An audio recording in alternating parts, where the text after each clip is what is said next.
Hi friends, welcome to MAHA's channel Grow Younger with MAHA.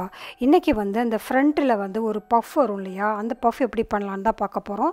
ரொம்ப தின்னா hair இருக்கு அப்படிங்கறவங்க வந்து இந்த மாதிரி ஹேர் ஸ்டைல் பண்ணப்ப ரொம்ப நல்லா இருக்கும். அவங்களுக்கு வந்து அந்த ஃப்ரண்ட்ல பஃப் வந்து எப்படி பண்றதுன்னு கஷ்டமா இருக்கும் தின்னா இருக்கப்போ. சோ அதுக்கு என்ன பண்ணலாம் அப்படினாக்கா நம்ம அந்த ஐப்ரோல இருந்து இந்த சென்டர் ஆஃப் ஐப்ரோல இருந்து மார்க் பண்ணி நம்ம அந்த மாதிரி ஒரு டெயில் கோம் வச்சு நம்ம ஃபர்ஸ்ட் கோம் பண்ணி எடுத்துக்கோங்க. எந்த ஹேரை வந்து நம்ம வந்து பண்ண போறோம் அப்படிங்கறத வந்து ஃபர்ஸ்ட் கோம் பண்ணி எடுத்துக்கோங்க.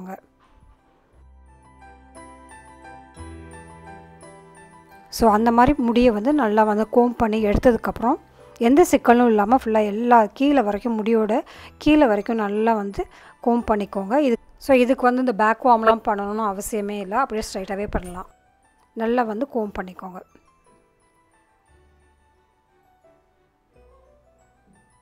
ஸோ இதுக்கு வந்து ஒரு ஹேர் பேண்டு, அது பிளாக் கலராக இருந்தால் நல்லாயிருக்கும். ஒரு குட்டி ஹேர் பேண்ட் வச்சு இந்த மாதிரி ட்விஸ்ட் பண்ணி அதில் வந்து ஒரு ஹேர் பேண்ட் போட்டு நம்ம வந்து சுற்றிக்கலாம்.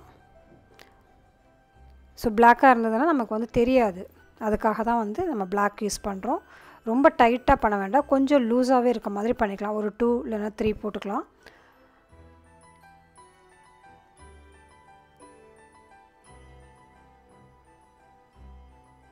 ஸோ இது மாதிரி திருப்பி அதை வந்து நல்லா ட்விஸ்ட் பண்ணிக்கலாம். ட்விஸ்ட் பண்ணிவிட்டு உங்களுக்கு பஃப் வந்து முன்னாடி வந்து எந்த மாதிரி அளவு வேணுமோ, ரொம்ப பெரிய பஃப் வேணும் இல்லை மைல்டான பஃப் வேணும், உங்களுடைய இஷ்டப்படி நீங்கள் பண்ணிவிட்டு அந்த மாதிரி கிளிப்பு போட்டு நம்ம வந்து லாக் பண்ணிக்கலாம். 2 சைடும் வந்து கிளிப் போட்டுக்கலாம். ஸோ நான் காட்டுறேன் இப்போ எப்படி இருக்குன்னு சொல்லிட்டு. ஸோ அந்த உள்ளே இருக்க அந்த ஹேர் பேண்ட்லாம் தெரியவே தெரியாது. ரொம்ப அழகான பஃப் வந்து நம்ம வந்து ஈஸியாக வந்து ஒரு 2 மினிட்ஸ்லேயே வந்து நம்ம வந்து அழகான பஃப்பை வந்து நம்ம பண்ணிடலாம். ஸோ இதுக்கு வந்து நம்ம வந்து நல்லா சைடில் வந்து கோம் பண்ணிவிட்டு அப்படியே கூட விட்டுறலாம், இல்லை நீங்கள் வந்து போனி டெயில் கூட போட்டுக்கலாம். ஸோ அது பஃப் பண்ணதுக்கப்புறம் மேலே இந்த மாதிரி கோம் பண்ணுறப்ப ஃபினிஷிங் வந்து ரொம்ப நீட்டாக இருக்கும். ஸோ இதே மாதிரி பஃப்பை வந்து நான் வந்து ஒரு சின்ன ஒரு பம்ப் ஃபிட்டுன்னு சொல்லிட்டு ஒரு விஷயம் கிடைக்குது, அதை வச்சு எப்படி பண்ணுறதுங்கிறதும் காட்டுறேன் நான். அதுவும் ரொம்ப சிம்பிள் தான்.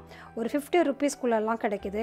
ஸோ அது எப்படின்னு சொல்லிட்டு பார்க்கலாம். அமேசானில் பார்த்தீங்கன்னா கொஞ்சம் குவாலிட்டியாக வந்து 100 ருபீஸ் 150 ருபீஸ்லாம் கிடைக்குது. இது வந்து நான் 50 ருபீஸ்க்கு தான் வாங்கினேன். இது சைனா ப்ராடக்ட் போல் இருக்க. ஏதோ வந்து நான் ஒரு மாலில் வந்து ஒரு ஷாப் இருந்தது, ஸோ அதில் வந்து வாங்கினேன். இதே மாதிரி நீங்கள் வந்து அந்த ஐப்ரோவுக்கு மேலே வந்து மார்க் பண்ணி அந்த ஹேர் மட்டும் எடுத்துக்கோங்க. எடுத்துகிட்டு எவ்வளோ ஹேருக்கு அதுக்கு பின்னாடி வச்சுருங்க. ரொம்ப தின் ஹேர் தான் இருக்குது அப்படின்னா கூட நம்ம வந்து பஃப் பண்ணிக்கலாம்.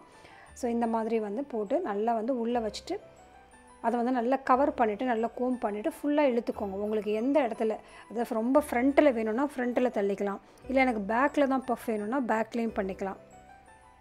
ஸோ அந்த மாதிரி இதே மாதிரி ட்விஸ்ட் பண்ணிவிட்டு இதுக்கு ஹேர் பேண்ட்லாம் தேவையில்லை, நம்ம வந்து அந்த கிளிப்பை போட்டுட்டோன்னா சூப்பரான பஃப் வந்து சூப்பராக நமக்கு கிடச்சிரும். ஸோ இந்த மாதிரி ஹேர் ஸ்டைல் வீடியோஸ்க்கு நம்ம சேனலை வந்து சப்ஸ்கிரைப் பண்ணிக்கோங்க. பக்கத்தில் இருக்க பெல் பட்டன் எடுத்துக்கோங்க. நிறைய ஹேர் ஸ்டைல் வீடியோஸ் நம்ம சேனலில் வந்துகிட்டே இருக்கும். So be positive, stay beautiful always. Bye.